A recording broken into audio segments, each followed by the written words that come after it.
శరణ madam, madam, శరణ madam.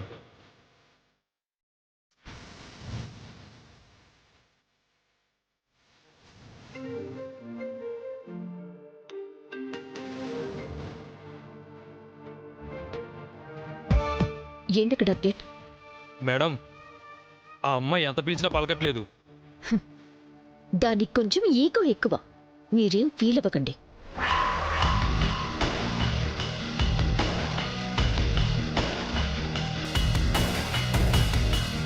పలకడం అంటే అలా కాదు మేడం. శరణే మేడం ఉలుకు పలుకు లేకుండా అలా పడున్నారని చెప్తున్నా. వచ్చినప్పటి నుంచి భోజనం కూడా చేయలేదు కదా మేడం. పాపం సొమ్మసిల్లి పడిపోయిందేమో.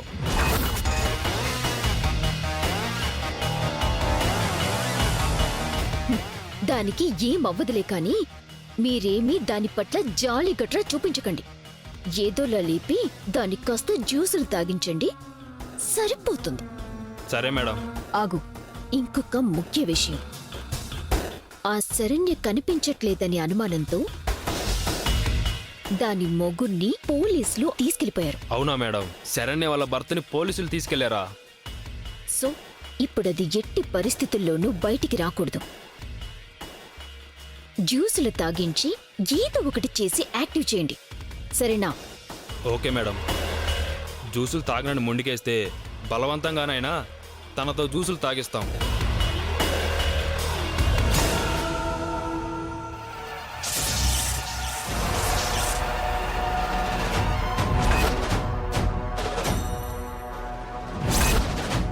ఏంటి, ఆకలి అవుతుందా? ఫుడ్ తింటారా?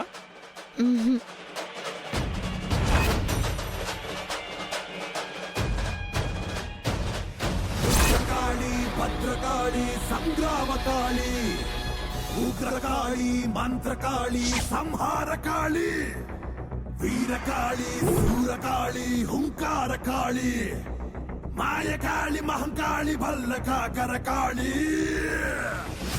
ఘోరకాళి, మారకాళి, కలికాళి, కాలకాళి, కంకాళి, రారా.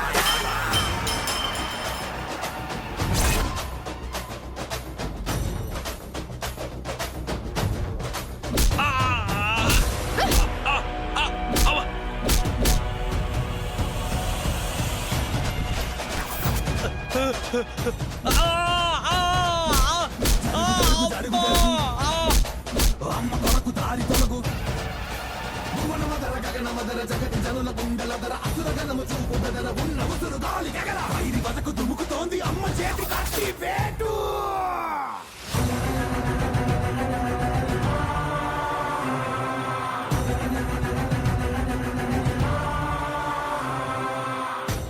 అయ్యో, ఇప్పుడెలా? అత్తయ్య గారి ఫోన్ పనిచేయడం లేదు.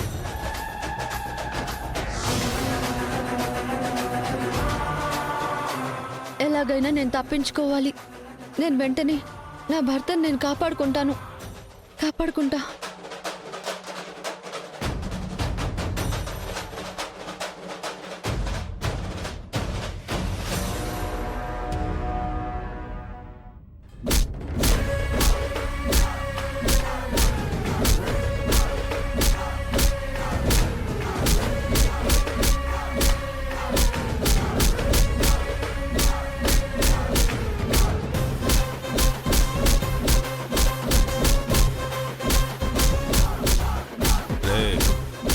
ఎందుకురా అనవసరంగా దెబ్బలు తింటావు? అసలు అమ్మాయిని ఏం చేసావురా? సార్, నేను తననేం చేయలేదు. తనే ఎక్కడికో వెళ్ళిపోయిందని చెప్తుంటే ఎందుకు సార్ అర్థం చేసుకోరు? సరే, అర్థం చేసుకుంటాను. తనే చెప్పకుండా వెళ్ళిపోయిందంటున్నావు? ఊరికినే సరదాగా వెళ్ళిపోయిందా? భర్తతో హనీమూన్కి వచ్చిన భార్య అర్ధాంతరంగా మాయమైపోయిందంటే, ఐ మీన్ భర్తని వదిలిపెట్టి వెళ్ళిపోయింది అంటే ఏంట్రా అర్థం? నువ్వే ఆవిడ్ని నానా చిత్రహింసలకు గురి చేసుండాలి. నిజం చెప్పరా? సైకోలాగా ఏదైనా ఆమెతో ప్రవర్తించావా? సిగరెట్లతో కాల్చడం, మందు తాగమని బలవంతం చేయడం, మరో అమ్మాయితో తన ముందే గడపడం లాంటివి చేసావా ఏంటి? చెప్పరా?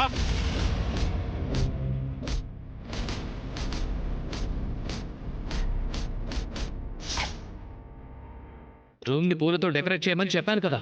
వేరొక అమ్మాయితో శోభనం చేసుకుంటాను, గది డెకరేట్ చేయమంటే అది ఎంత నీచమండి.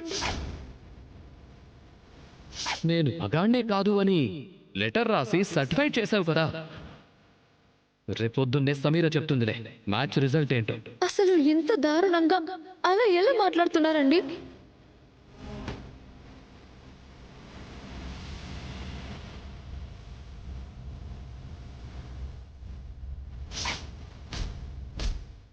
అడుగుతున్నాను కదా, ఆన్సర్ చేయవేంటి? మాట్లాడకుండా సైలెంట్గా ఉంటే ఇలాకొచ్చి వదిలేస్తాననుకుంటున్నావా? నీతో నిజం చెప్పించడానికి నేను ఎంత దూరం అయినా వెళ్తాను.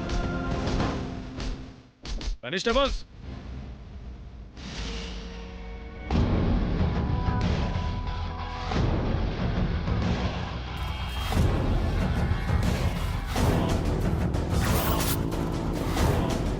చెప్పరా, చెప్పు. అమ్మాయిలంటే తమాషాలుగా ఉందా నీకు? చెప్పరా, చెప్పు. ఏం చేసావు అమ్మాయిని? చెప్పరా, చెప్పు. చెప్పరా, చెప్పు. నిన్నేరా అడిగేది. నీ భార్యని చంపేశావా? చెప్తావా, చంపేయమంటావా? నాకు తెలియదు సార్. నిన్నెలా కాదురా, చెప్పు. చెప్పరా. దర్శన్ అండి, మా అబ్బాయిని అరెస్ట్ చేశారు. ఎక్కడున్నాడు బాబు? ఆ సెల్లో ఉన్నాడమ్మా.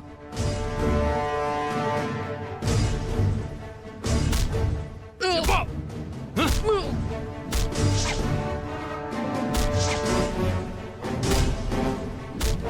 ఇన్స్పెక్టర్ గారు!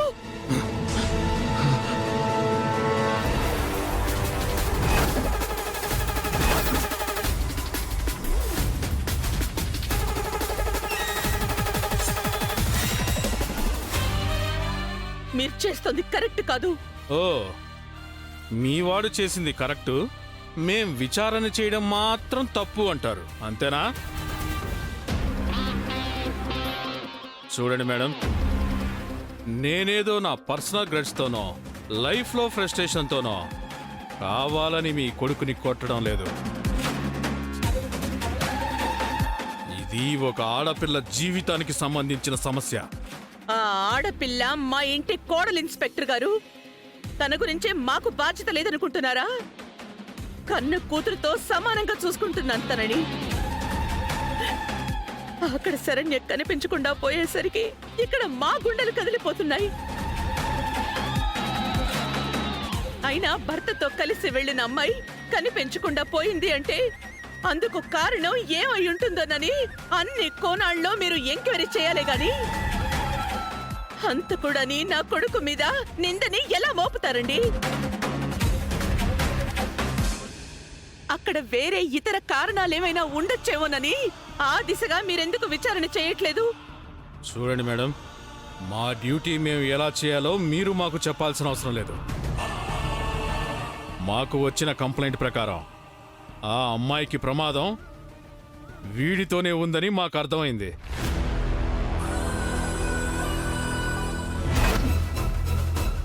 వీళ్ళ మధ్య సంసారపరమైన సఖ్యత లేదని మేము చేసిన ఎంక్వైరీలో తేలింది.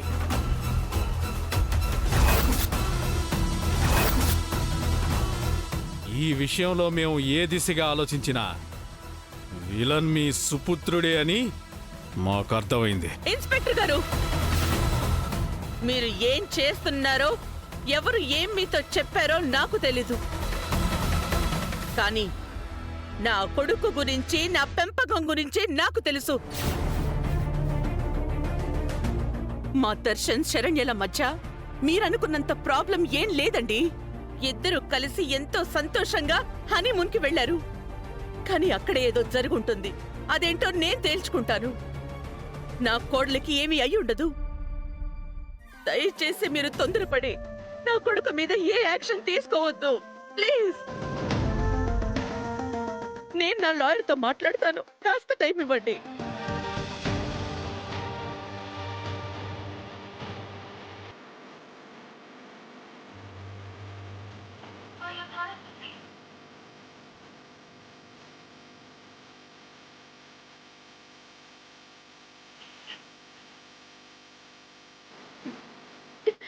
లాయర్ ఫోన్ కలవడం లేదు. మేడం, మీ పద్ధతిలో మీరేం ప్రయత్నిస్తారో ఏమేం తెలుసుకుంటారో తెలుసుకోండి. కానీ మీరు లాయర్కి ఫోన్ చేసినా, జడ్జికి ఫోన్ చేసినా, మీరు ఎలా నన్ను రిక్వెస్ట్ చేసినా మేము ఇక్కడ ఫాలో అయ్యే పద్ధతి మాత్రం మారదు. అది కాదు ఎస్ఐ గారు, నేను మేడం, మీకు చేతులెత్తి దండం పెడుతున్నాను. దయచేసి వెళ్ళిపోండి, వెళ్ళిపోండి ప్లీజ్. ఆడపిల్ల లైఫ్ విషయంలో నేను ఆ దేవుడి మాట కూడా వినను.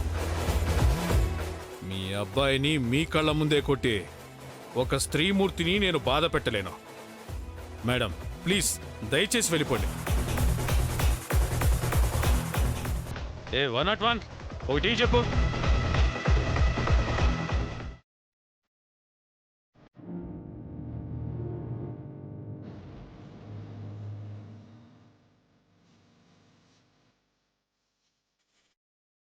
పసివాడి చూస్తుందా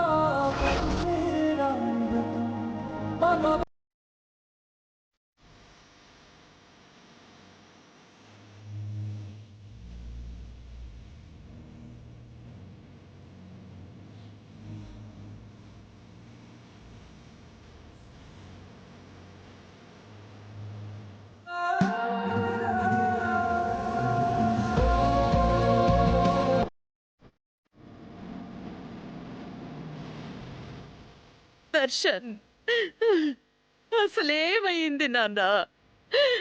అసలు మీ మధ్య ఏమైనా గొడవ జరిగిందా? ఒక్క మాట చెప్పు నాన్న, ప్లీజ్. నువ్వు ఇది రేపు చెప్తేనే కదా ఇది సాల్వ్ అయ్యేది. చెప్పు నాన్న. శరణ్య ఎక్కడికి వెళ్ళింది నాన్న?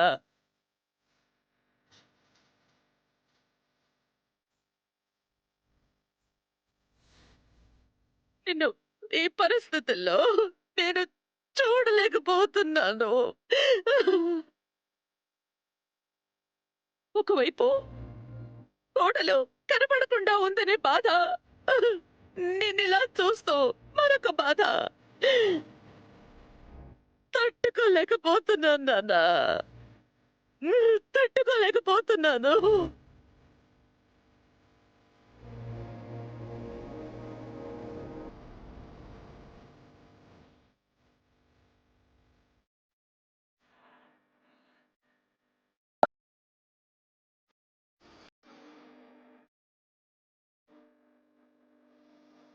వెళ్ళిన పని ఏమైంది ఆనంద? దర్శన్ని విడిచిపెడతావన్నారా? దర్శన్కి ఏం ప్రాబ్లం లేదు కదా?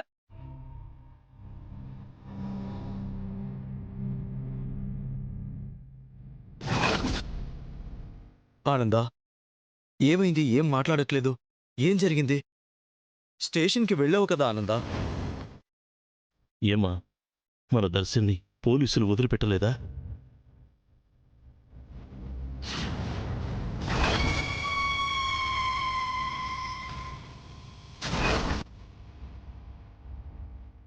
ఆ ఇన్స్పెక్టర్ మాట వినట్లేదు బావగారు. దర్శన్ శరణ్యని ఏదో చేసుంటాడని బలవంతంగా అనుమానిస్తున్నాడు. దర్శన్ని చాలా కొట్టాడు కూడా.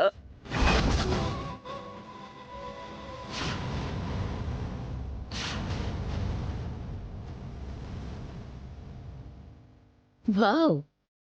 ఆనంద భైరవి కంట నీటి తడ.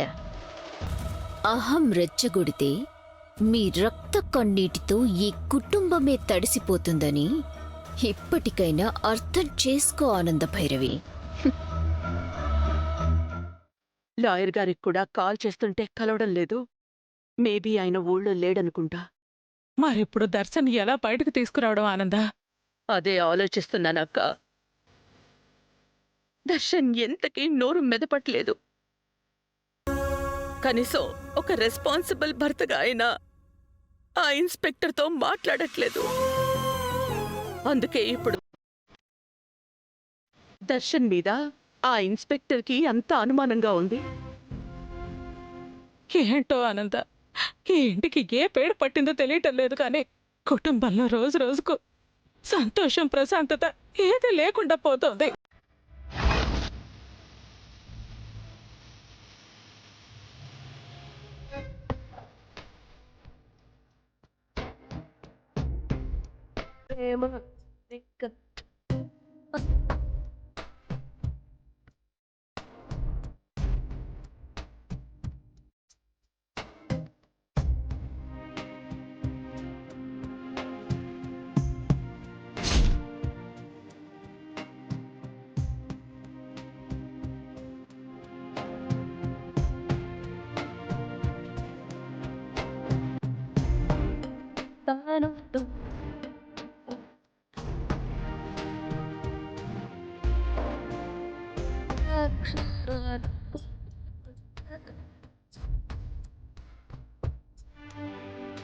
అత్తయ్య గారు,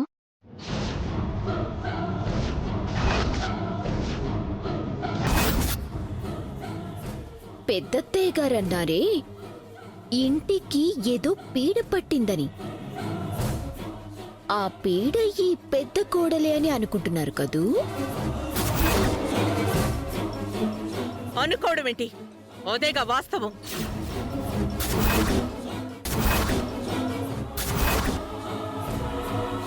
నువ్వు ఈ ఇంట్లో అడుగు పెట్టిందే ఈ కుటుంబాన్ని పీడించడానికి. నువ్వు ఇంటి నుంచి బయటికెళ్లే రోజు ఎంతో దూరంలో లేదనన్యా గుర్తుపెట్టుకో. అయ్యయ్యో అత్తయ్య గారు, నేను గుర్తు పెట్టుకున్నా, మీరు నా మీద గురి పెట్టుకొని ఉన్నా ఎవ్వరూ నన్నిక్కడ ఏమీ చేయలేరు.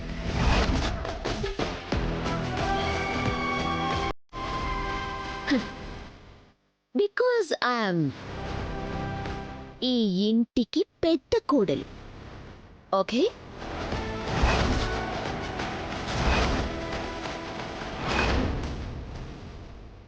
నన్ను దెబ్బ కొట్టాలని చూస్తే ఈ కుటుంబ గౌరవాన్ని దెబ్బ కొట్టినట్టే. సో ఆ పని మీరు ఎప్పటికీ చేయరు. కానీ నేనలా కాదే. ఇక్కడ ఎవ్వరు ఏమైపోతే నాకేంటి?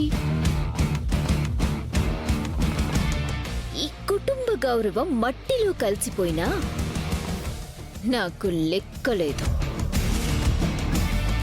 ఇక్కడ నా కాన్సెప్ట్ మీ పెద్దరికాన్ని నామరూపాలు లేకుండా చేయటం, మీ స్థానాన్ని నేను చేజిక్కించుకోవటం.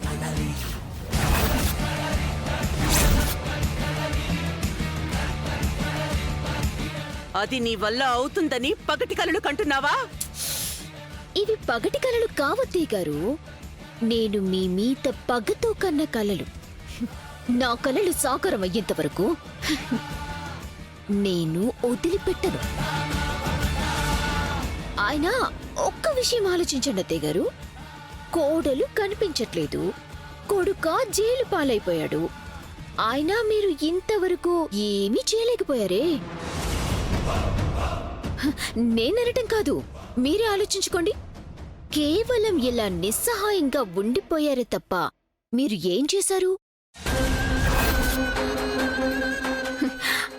అయినా నాకర్థం కాదు, పనికిరాని ఈ వృధా ప్రయత్నాలు చేసే ఈ మాత్రం దానికి ఈ కుటుంబం పెద్దగా మీకు స్థానం దేనికి? చేతకాని మీ పెద్దరికానికి మేమంతా గౌరవం ఇవ్వటం దేనికి? అందుకే నాకు పెత్తనం అప్పగించి మీరున్న స్థానం నుంచి తప్పుకోండి.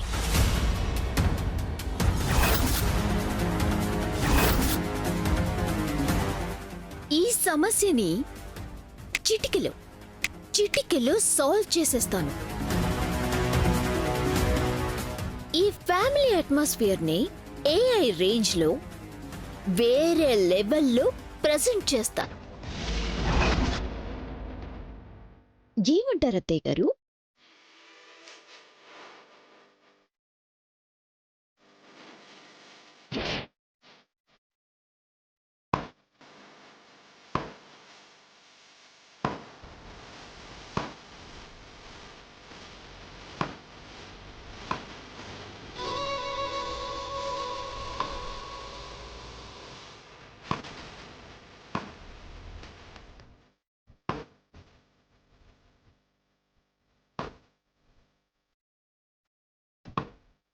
ఓ మీ చెప్పులకి అర్థం నేను చెప్పుతో సమానమనా? ఓకే మరి చూద్దాం. ఈ పరిస్థితుల్లో కూడా మీరు ఏమాత్రం తగ్గట్లేదు అంటే ఇంకా ఈ ఇంట్లో ఎప్పటికీ ప్రశాంతత ఉండదు అని అర్థమైపోతుంది.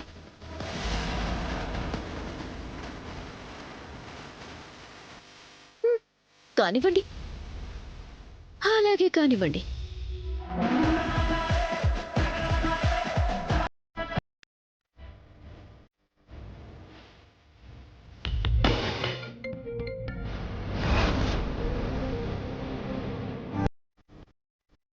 రింగ్ అవుతుంది. అత్తయ్య గారు ఫోన్ లిఫ్ట్ చేయండి.